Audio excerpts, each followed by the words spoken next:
Hi all, welcome to another lecture of Indian contract act.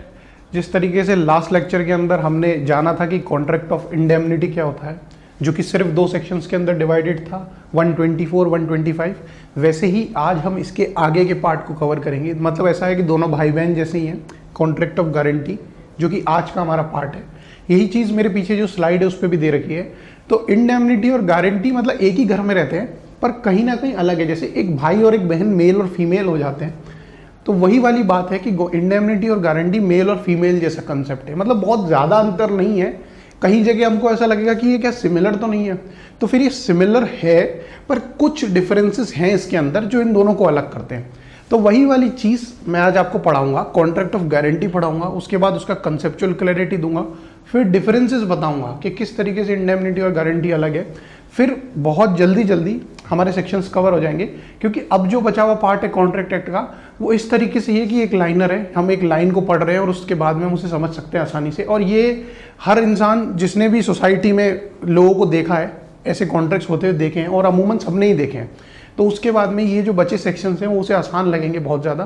क्योंकि पहले जो 1 से 75 थे उसमें थोड़ी सी कंसेप्चुअल क्लैरिटी की ज़रूरत थी, हमें कंसेप्ट समझना था उसके अंदर।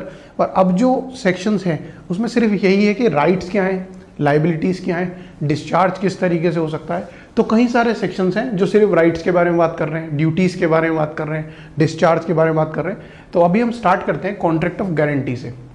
तो जैसे ही कॉन्ट्रैक्ट ऑफ गारंटी है, ये इंडेमनिटी के आगे का पार्ट है, 126 से 147 के बीच में डिवाइडेड है।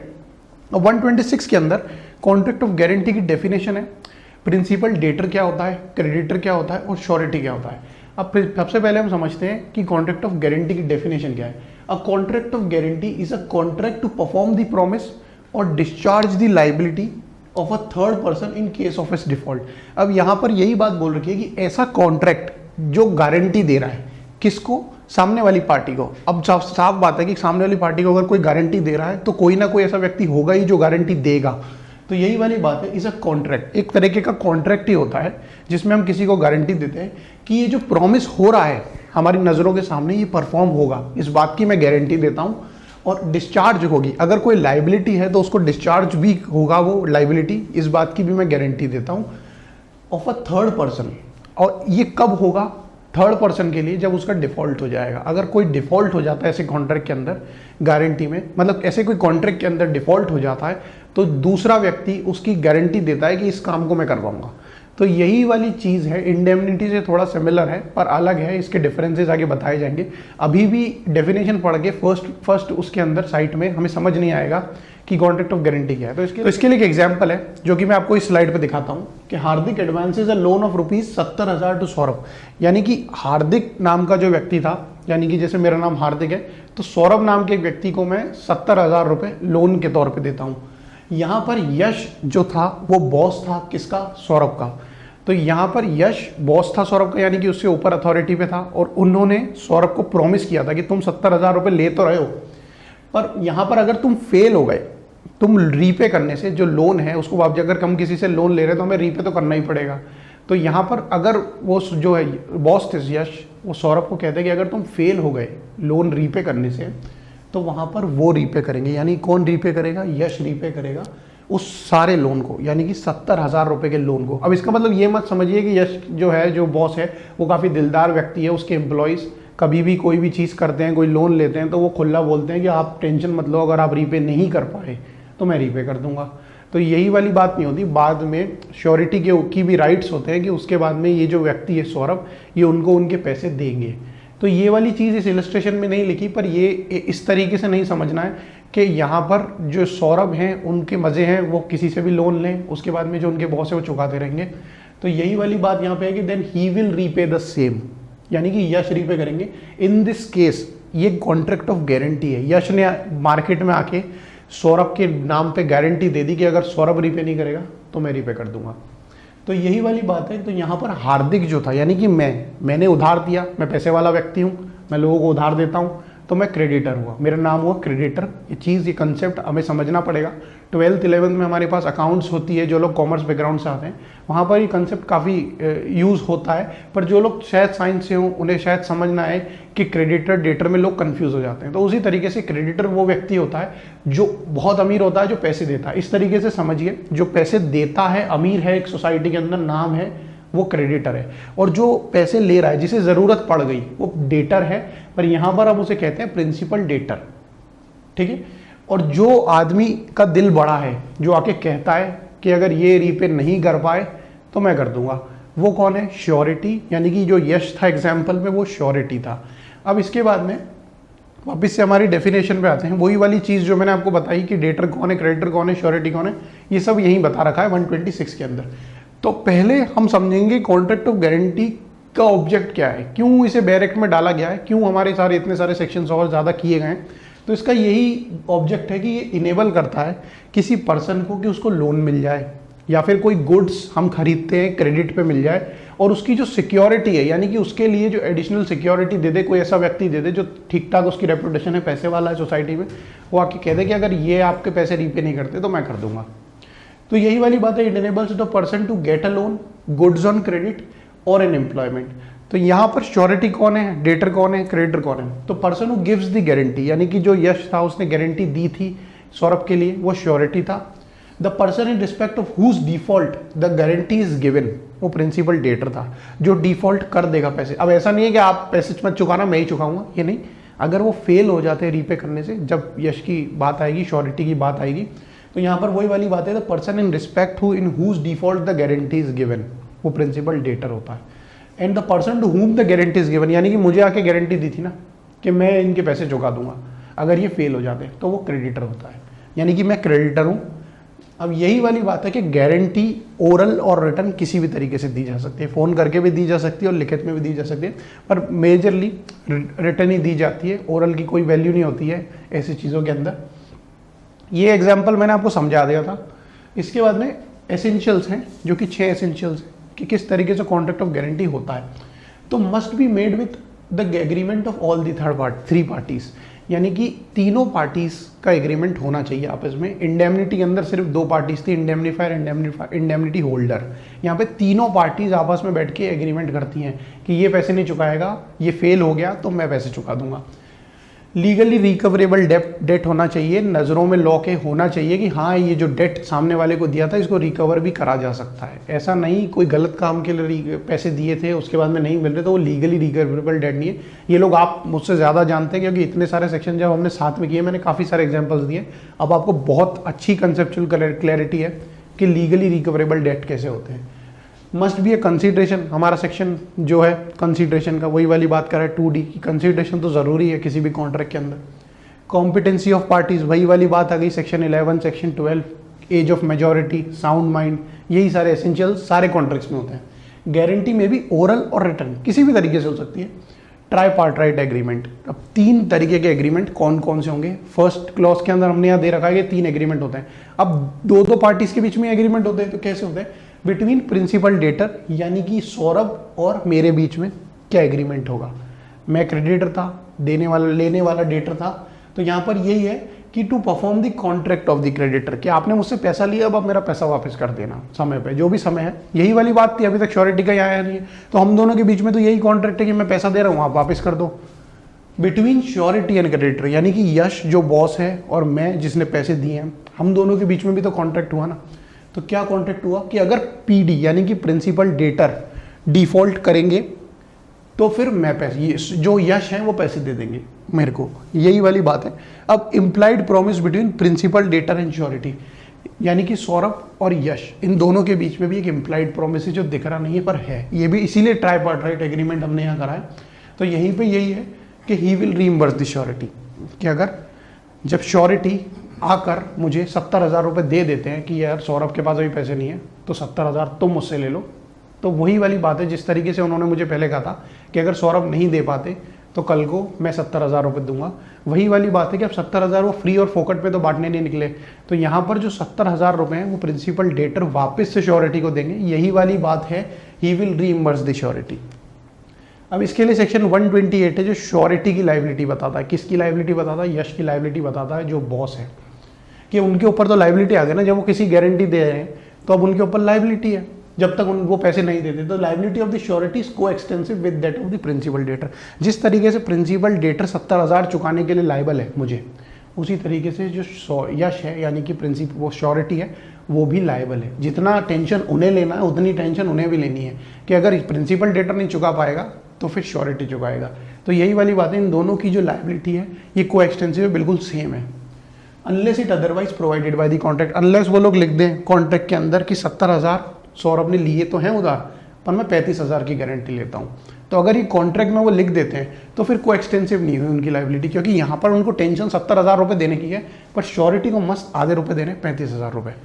अब को एक्सटेंसिव का एक और मीनिंग ये होता है कि अगर सामने वाली पार्टी यानी कि मैं क्रेडिटर था, अगर मैं चाहूँ तो केस प्रिंसिपल डेटर पे भी कर सकता हूँ, या फिर चाहूँ तो श्योरिटी के ऊपर भी कर सकता हूँ, और चाहूँ तो दोनों के ऊपर भी कर सकता हूँ।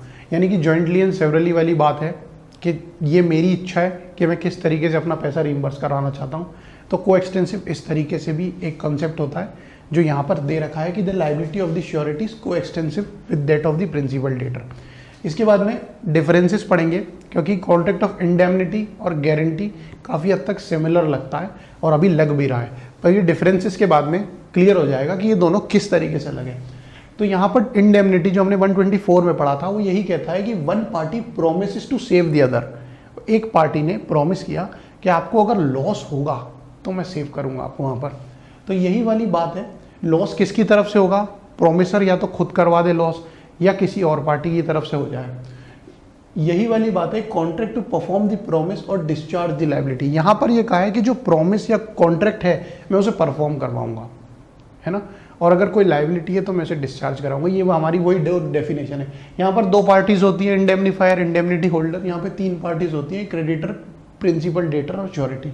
यहाँ पर एक ही कॉन्ट्रैक्ट होता है कि अगर लॉस हुआ तो मैं आऊँगा पैसे देने के लिए। यहाँ पर तीन कॉन्ट्रैक्ट होते हैं, जैसे कि मैंने बताया प्रिंसिपल डेटर यानी कि सौरभ और मेरे बीच में होगा कॉन्ट्रैक्ट ऑफ लोन, उन्होंने मुझसे 70,000 का लोन लिया था। क्रेडिटर एंड श्योरिटी के बीच में होगा कॉन्ट्रैक्ट ऑफ गारंटी का, कि ये पैसे नहीं दे पाए, कॉन्ट्रैक्ट जो है वो परफॉर्म नहीं हो पाया, तो मेरे से पैसे ले लेना, मुझसे पैसे लेना, या मैं परफॉर्म करवाऊंगा contract. Surety and principal debtor यही कहते हैं कि इम्प्लाइड प्रॉमिस है इंडेमनिटी का, कि अगर मैं जो यश जो है वो सौरभ के पैसे चुका देता है तो फिर सौरभ वापस उन्हें पैसे चुकाएगा। तो यहाँ पे तीन तरीके के एग्रीमेंट होते हैं, वहाँ सिर्फ एक एग्रीमेंट होता है। यहाँ पर इंडेमनीफायर के ऊपर प्राइमरी लायबिलिटी होती है कि अगर सामने वाली पार्टी ने लॉस करवा दिया जिसकी उन्होंने इंडेमनिटी ली थी, तो अब इंडेमनीफायर को ही पैसे चुकाने की प्राइमरी लायबिलिटी है उनकी। पर यहाँ पर प्राइमरी लायबिलिटी हमेशा प्रिंसिपल डेटर की होती है, जिसने उधार लिया था। उसके बाद में सेकेंडरी लायबिलिटी है कि अगर वो नहीं चुका पाता, कुछ हद तक चुकाता है फिर वो, तो अब उसको पहले तो उसे सू करेंगे, बाद में श्योरिटी को सू करेंगे अगर श्योरिटी पैसे नहीं देता। तो only a contract for reimbursement of loss, सिर्फ लॉस होगा तब ही कॉन्ट्रैक्ट होगा यहाँ पर अप्लाई। यहाँ पर इसका ऑब्जेक्ट ये होता है कॉन्ट्रैक्ट ऑफ गारंटी का कि एडिशनल सिक्योरिटी देनी है, कि जो उधार ले रहा है उस व्यक्ति पे भरोसा करो क्योंकि मैं पीछे खड़ा हूँ, अगर ये नहीं दे पाएगा तो मैं दूंगा। यही वाली बात है कि एक एडिशनल सिक्योरिटी है उधार लेने के लिए। Indemnifier doesn't act on the request of indemnity holder. IH का मीनिंग है इंडेमनिटी होल्डर। यहाँ पर इंडेमनिटी होल्डर जो हमारे राशन वाला कंसेप्ट था, जो राशन वाले थे, उनके कहने पर यहाँ पर इंडेमनीफायर कभी एक्ट नहीं करेगा। ठीक है, यहाँ पर कौन बोलेगा, जो दूसरी पार्टी थी जिसको जो लॉस करवाएगी तब होगा, वहाँ पर एक्ट होगा। यहाँ पे श्योरिटी जो होते हैं वो गारंटी देते हैं डेटर की रिक्वेस्ट पे। डेटर रिक्वेस्ट करता है कि सर मुझे 70,000 की ज़रूरत है, सामने वाली पार्टी मुझे दे रही नहीं है, प्लीज़ आप आइए और मेरे लिए श्योरिटी बन जाइए। तो डेटर जो है वो रिक्वेस्ट करता है श्योरिटी को, तो श्योरिटी डेटर की रिक्वेस्ट पे आ जाता है। पर इंडेमनिटी होल्डर की रिक्वेस्ट पे, अब यार कोई भी राशन वाला है, किसी से भी राशन दे रहा है, किसी को भी राशन दे रहा है, लॉस खा रहा है, चलता फिरता कोई अच्छा सा जा रहा है व्यक्ति जिसके पैसा है, तो अब राशन वाला क्यों से कहेगा कि सर आप इसकी इंडेमनिटी ले लो ना प्लीज़ मार्केट में, तो ये क्यों करेगा? डेटर और श्योरिटी का कोई रिलेशन होगा, इस वजह से डेटर कहता है तो श्योरिटी आ जाता है। तो यहाँ पे इंडेमनिटी होल्डर कभी किसी को नहीं कह सकता कि आप आइए और यहाँ पर इनकी इंडेमनिटी ले ली। भाई उनका और जो लॉस करा रहा है उसका क्या रिलेशन है? तो कोई रिलेशन नहीं है। यही वाली बात इस लाइन में दे रखी है, पर ये समझने वाली बात है कि इंडेमनीफायर कभी भी IH यानी कि इंडेमनिटी होल्डर की रिक्वेस्ट पे आएगा ही नहीं। यहाँ पर श्योरिटी हमेशा रिक्वेस्ट पे आ जाएगा डेटर की। अब मे बी ओरल और इन राइटिंग इंडेमनिटी, और यहाँ पर राइटिंग में होता है कॉन्ट्रैक्ट ऑफ गारंटी। यही वाली बात मैंने आपको पहले कही थी कि गारंटी ओरल और राइटिंग भी हो सकती है, पर अमूमन राइटिंग में ही होती है गारंटी। हम बैंक लोन लेते हैं तो हम 2 श्योरिटी मांगता है हमसे बैंक लोन वाले जो मैनेजर होते हैं, वो हमको बोलते हैं कि 2 लोगों को लेके आओ जो आपकी श्योरिटी दे दें कि अगर आप नहीं चुका पाए तो ये चुका देंगे। इसमें भी आजकल जैसे मिडिल क्लास फैमिलीज में अक्सर ऐसा होता है कि किसी गवर्नमेंट जॉब वाले को लेके जाते हैं, क्योंकि गवर्नमेंट जॉब वाले की ऐसी होती है सिविल कि लोग है ना मानते हैं बैंक। अब जब बैंक मैनेजर होता है, जब चेक करते हैं तो उनको पता होता है कि ये व्यक्ति की हर महीने सैलरी आती है, ये गवर्नमेंट जॉब में, तो कल को मेरा लोन अगर नहीं चुका पाए तो ये श्योरिटी जो है ये गवर्नमेंट जॉब में, तो ये आसानी से चुका देंगे। तो ये एक ऐसा होता है कि इनको बहुत आसानी से प्रेफरेंस मिल जाती है। एक तो गवर्नमेंट जॉब वालों को लोन भी बड़ा आसानी से मिल जाता है, और जो श्योरिटी होते हैं उनकी वजह से इनका लोन भी बड़ा आसानी से पास हो जाता है। तो वही वाली बात है कि ऐसे कॉन्ट्रैक्ट हमेशा गारंटी के राइटिंग में होते हैं, और यहाँ पर ओरल और राइटिंग दोनों चलेगा। इसके बाद में नया कॉन्सेप्ट है 129 सेक्शन है हमारा, 130 131 तक है, तीनों सिर्फ कंटिन्यूइंग गारंटी के बारे में बात कर रहे हैं। 129 बताता है कंटिन्यूइंग गारंटी क्या होता है। अब मैं एक बड़ा आदमी था, मेरा गांव में बहुत बड़ा घर था, मैं शहर में रहता था, यानी कि मान लीजिए दिल्ली में रहता था मैं। तो मैंने अपने घर के लिए जो एक घर जो था मेरा वो कई पार्ट्स में डिवाइडेड था, 4 लोगों के 4 अलग अलग फैमिलीज़ को मैंने उस मकान को किराए पे दे रखा था। ठीक है, तो बहुत बड़ा मकान था, 4 लोगों के बीच में डिवाइडेड था, 4 फैमिलीज अलग अलग रह रही थी।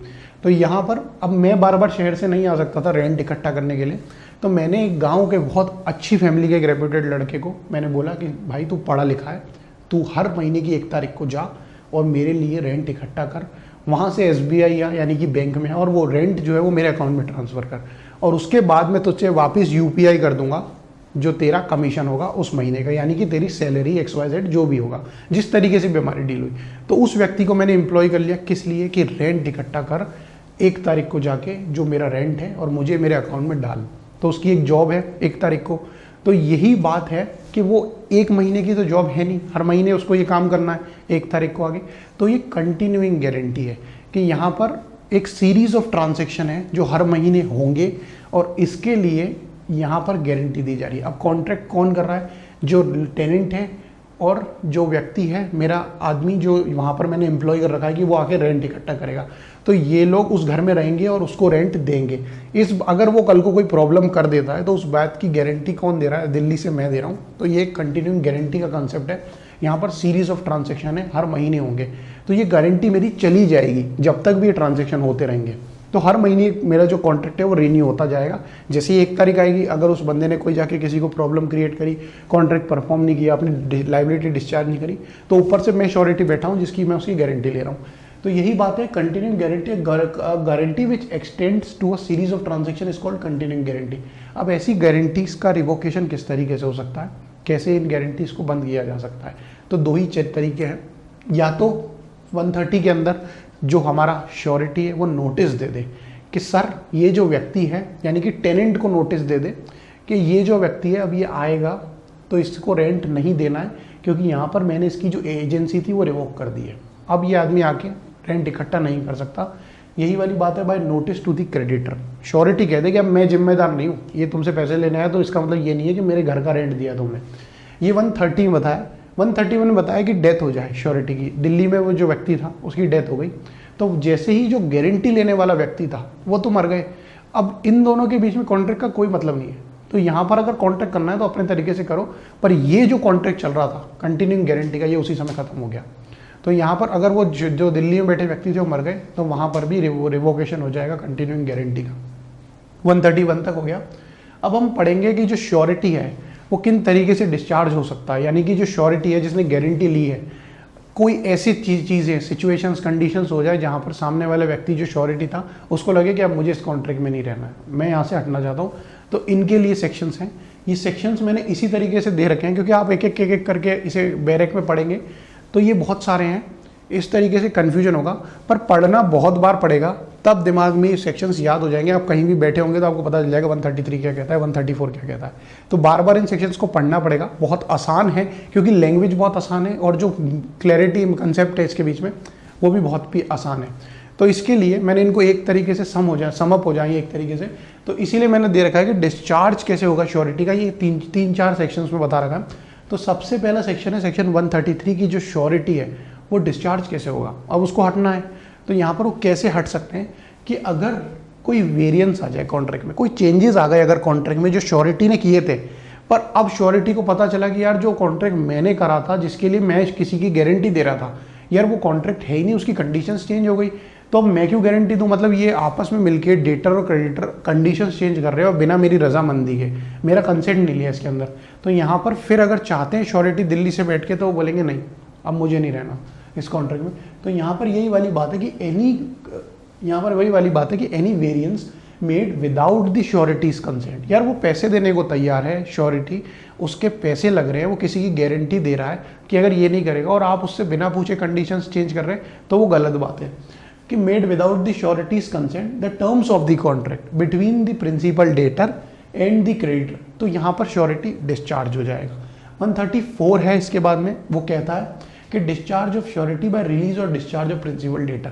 अगर क्रेडिटर, यानी कि मान लीजिए जो हमारा एग्जाम्पल था मेरा वाला, जब मैं 70,000 रुपये उधार दे रहा था सौरभ नाम के व्यक्ति को, तो मैं और सौरभ आपस में मिलके कह देते हैं, मैं सौरभ को कहता हूँ यार मैं तुम्हें स्यू नहीं करूँगा, मैं तुम्हें डिस्चार्ज कर दूंगा, तुम कोई टेंशन नहीं है, तुम परेशान मत हो, तुम्हें ना भी चुका पाओ तो कोई बात नहीं, जो ऊपर वाला व्यक्ति है जो कौन, यश, वो चुका देगा। अगर ऐसी चीज़ें मैं कह देता हूँ, मैं डिस्चार्ज कर देता हूँ प्रिंसिपल डेटर को, तो वहाँ पर यही वाली बात है कि जो श्योरिटी है वो यही कह रहे हैं कि अगर ये नहीं चुका पाए तो मैं चुका दूंगा, पर आप उनको ये अपॉर्चुनिटी नहीं दे रहे प्रिंसिपल डेटर को कि वो चुका भी पाए उनके पैसे वापस से। आप सीधा श्योरिटी के ऊपर जाके अगर रिलाय कर रहे हैं तो ये गलत बात है। यहीं पे यही बात कही कि discharge of surety by release और डिस्चार्ज ऑफ प्रिंसिपल डेटर, तो श्योरिटी उसी समय डिस्चार्ज हो जाएगा by any contract between the creditor and the principal debtor which the principal debtor is released, और वह एनी एक्ट और ओमिशन, कोई एक्ट करने की वजह से या कोई ओमिशन की वजह से। तो यहाँ पर लीगल कॉन्सिक्वेंसेज यही होंगे कि यहाँ पर जैसे ही प्रिंसिपल डेटर डिस्चार्ज हो जाएगा, श्योरिटी भी डिस्चार्ज हो जाएगा। श्योरिटी क्यों आया था? प्रिंसिपल डेटर की वजह से। जब उसे ही महत्व नहीं मिल रहा है तो फिर श्योरिटी को क्या इज्जत मिलेगी? तो यही वाली बात है। सेक्शन 135 यही कहता है कि discharge of surety when creditor compounds with और gives time to agree not to sue principal debtor. अब एक सीमित समय था, इसके अंदर पैसा चुकाना था प्रिंसिपल डेटर को, और श्योरिटी अगर वो फिर नहीं चुका पाता तो प्रिंसिपल डेटर चुका था। पर क्रेडिटर और प्रिंसिपल डेटर आपस में एक जगह मिले, टेबल पे बैठे, उन्होंने बोला मैं तुझे और एक्स्ट्रा टाइम दे देता हूँ जिस वजह से तू बाद में पैसे चुका देना, या कोई ऐसी कंडीशंस वो आपस में साइन कर लेते हैं एक दूसरे के साथ में, जिस यानी कि कोई ऐसी रजामंदी पे वो एग्री हो जाते हैं कि इस तरीके से मैं तुझे स्यू नहीं करूँगा। तो ये चीज़ भी श्योरिटी को ज्ञान में रखनी थी, श्योरिटी को बताना था, पर बिना बताए श्योरिटी के अगर वो दोनों मिलकर ऐसी कोई कंडीशंस कर लेते हैं, या तो एक्सटेंशन ऑफ टाइम कर लेते हैं या कोई कंपाउंडिंग कर लेते हैं आपस में, तो वहाँ पर भी श्योरिटी डिस्चार्ज हो जाएगा। A contract between the creditor and the principal debtor by which the creditor make a composition with the or promises or give time to not to sue the principal debtor, तो वहाँ पर surety discharge हो जाएगा unless the surety consents to such contract, assents to such contract। यानी कि ऐसी कोई condition, extension of time, surety को साथ में बुला के टेबल पे फिर एग्री करा जाता, तो वहाँ पर फिर श्योरिटी डिस्चार्ज नहीं हो सकता था। पर श्योरिटी के पीठ पीछे अगर कोई ऐसा काम होगा तो वहाँ पर श्योरिटी डिस्चार्ज होगा।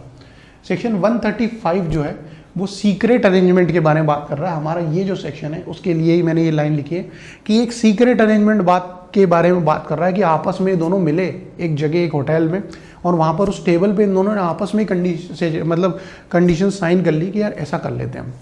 तो secret arrangement between creditor and debtor with the consent of, यहाँ पर विद द कंसेंट नहीं है, without the consent of surety और behind the back of the surety. ये जो है ये विदाउट है।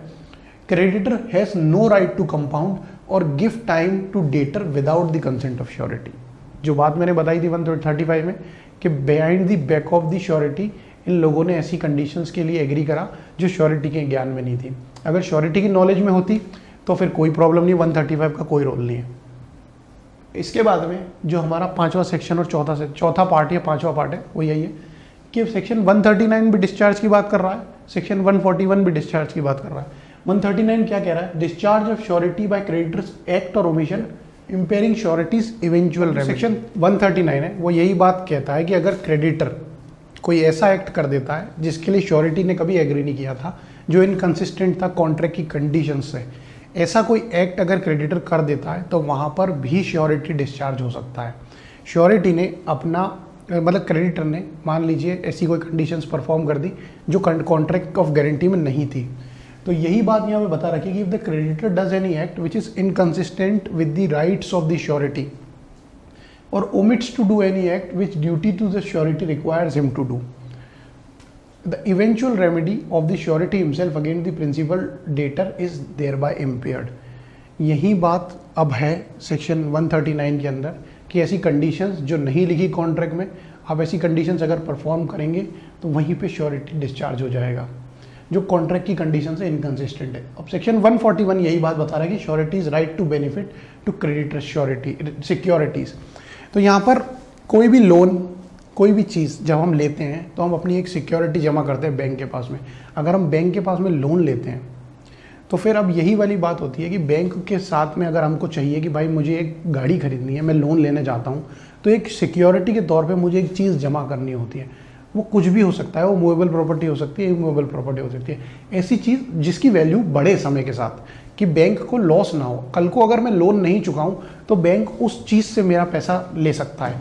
तो कई लोग जब ऐसी गाड़ियों के लोन लेते हैं तो कोई भी चीज़, कोई ज़मीन, कोई मकान बैंक सिक्योरिटी के तौर पे मांगता है कि अगर यहाँ से मेरे को पैसा नहीं दे पाए, मेरे जो डेट थे जो मैंने आपको उधार दिए नहीं हो पाए, तो मैं फिर आपसे सिक्योरिटी के तौर पे ये चीज़ रख रहा हूँ।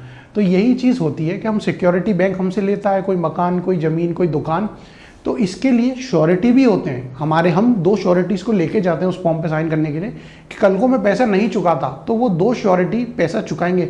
अब कल को वो भी नहीं चुकाते, फिर ये जो सिक्योरिटी थी ये अपने काम में आती है, फिर इसको बेच के भगवान जो बैंक होती है ऑक्शन कराती है और फिर हमारा पैसा ले लेती है।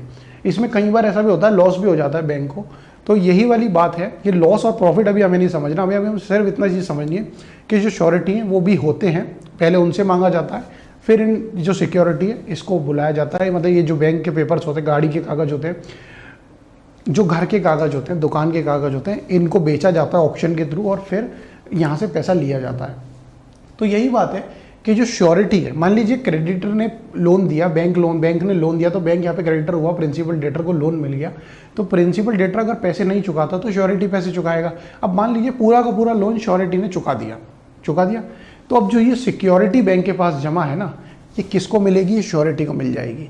तो जो राइट्स जो थे क्रेडिटर के, यानी कि जो सिक्योरिटी थी हमारे बैंक के पास में, अब वो श्योरिटी के पास में आई। सेक्शन 141 में मैंने आपको एग्जांपल दिया, वही बात हमारे पीछे जो सेक्शन है उसमें दे रखी है। वो यही कहता है कि a suretyship is entered into the benefit of every security, जो भी प्रिंसिपल डेटर की सिक्योरिटी है उस पर, whether the surety knows of the existence of such security और नॉट। श्योरिटी को भले ही ना पता हो या पता हो, उससे कोई मतलब नहीं है, वो फिर भी सिक्योरिटी श्योरिटी को मिलेगी। ठीक है, यहाँ पर इफ द क्रेडिटर, अगर कल को क्रेडिटर बैंक उस सिक्योरिटी को बिना बताए श्योरिटी को बेच देता था, जबकि श्योरिटी ने लोन चुका दिया या किसी तरीके से उस सिक्योरिटी को श्योरिटी ने, बैंक मान लीजिए लोन नहीं चुकाया, श्योरिटी अपना लोन चुका रहा था या अभी चुकाने वाला था या पूरा चुका दिया, तीनों ही सिचुएशन के अंदर अगर बैंक अपना दिमाग चलाता है ज़्यादा, जो कि ज़रूरत नहीं है ऐसे दिमाग चलाने की, और ये नहीं सही भी नहीं है, उस सिक्योरिटी को बेच देता है, उस सिक्योरिटी में तोड़ फोड़ करवा देते हैं, कुछ भी चीज़ ऐसी करवा देते हैं उस सिक्योरिटी के साथ में उस जगह का, तो यहाँ पर उसी समय श्योरिटी जो है वो डिस्चार्ज हो जाएगा।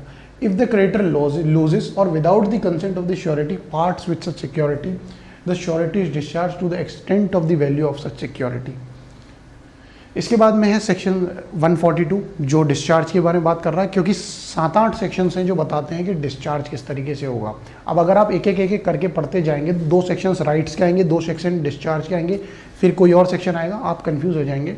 आपको सेक्शन बाय हार्ट याद करने की, ये जो सेक्शन है ये बात कहता है, पर एग्जाम में लिखने के समय क्वेश्चन इसी तरीके से पूछे जाते हैं अक्सर कि डिस्चार्ज ऑफ श्योरिटी किस तरीके से होता है। तो 142 सेक्शन यही कहता है कि guarantee obtained by miss representation. Miss representation का कंसेप्ट हमने पढ़ा था किसमें, वॉइडेबल कॉन्ट्रैक्ट के अंदर, वॉइडेबल एग्रीमेंट्स में। तो वही वाली बात है कि अगर ऐसी कोई गारंटी मिस रिप्रेजेंटेशन करके श्योरिटी से ली गई है तो श्योरिटी वहीं पे डिस्चार्ज है। 143 में यही कहते हैं कि guarantee obtained by concealment of fact, यानी कि कोई बहुत इंपॉर्टेंट मटेरियल फैक्ट था उसको छुपा कर अगर कोई गारंटी ली जा रही है हमारे श्योरिटी से, तो उसी समय वहाँ पर वो डिस्चार्ज हो जाएगा, जैसे ही उनकी नॉलेज में चीज़ आती है। अब यही वाली बात है, जैसे डिस्चार्ज हुआ वैसे राइट्स आए। अब राइट्स भी हैं प्रिंसिपल डेटर के, क्रेडिटर के, श्योरिटी के। इस तरीके से ये पूरा पार्ट कवर करा गया और पूरा पार्ट हमारा फिर इसको ऐसी तरीके से पढ़ने से, इस स्टाइल से पढ़ने से कवर हो जाएगा।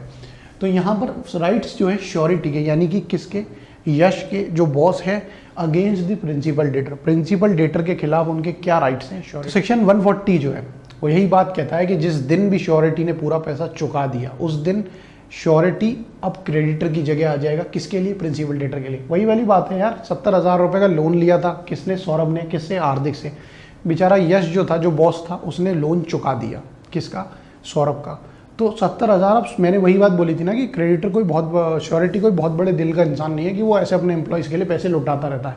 तो यहाँ पर जो श्योरिटी है, अब वो आएगा, वो यही बोलेगा कि अब मैं क्रेडिटर हूँ, प्रिंसिपल डेटर आपके लिए, यानी कि सौरभ के लिए। अब जो 70,000 मैंने आपके चुकाए ना, अब आप मुझे वापस चुकाइए। तो वही वाली बात है, जिस समय भी पेमेंट हो गई श्योरिटी की तरफ से 70,000 की, किसको, मुझे, उस समय मैं तो इस कॉन्ट्रैक्ट से चला गया। अब इन दोनों के बीच में एक कॉन्ट्रैक्ट रहेगा जिसमें मेरी जगह पे अब श्योरिटी आ जाएगा और बोलेगा 70,000 मुझे मेरे वापस तो कर दो। तो यही वाली बात है, ड्यू और डिफॉल्ट या surety upon the payment of performance. यहाँ पर जिस तरीके से मैंने ये लाइन लिखी है, that means surety upon payment stands in the shoes of the creditor. Section 145 implied promise की बात कर रहा है कि एक इम्प्लाइड प्रॉमिस है कि इंडेमनीफाई करेगा कौन, प्रिंसिपल डेटर श्योरिटी को। जिस दिन भी श्योरिटी ने पैसा चुका दिया उस दिन प्रिंसिपल डेटर, एक इम्प्लाइड प्रॉमिस रहेगा कि अब मैं आपको ये पैसा वापस चुका दूंगा, 70,000 रुपये, आपने मेरी मदद करी है। In every contract of guarantee there is an implied promise by the principal debtor. यही बात 145 में है। अब हम आते हैं राइट्स पे कि rights of surety against creditor, यानी कि जो यश है उसके मेरे खिलाफ क्या राइट्स हैं। कि surety is right to benefit of creditor security. A surety is entitled to the benefit of every security which the creditor has against the principal debtor.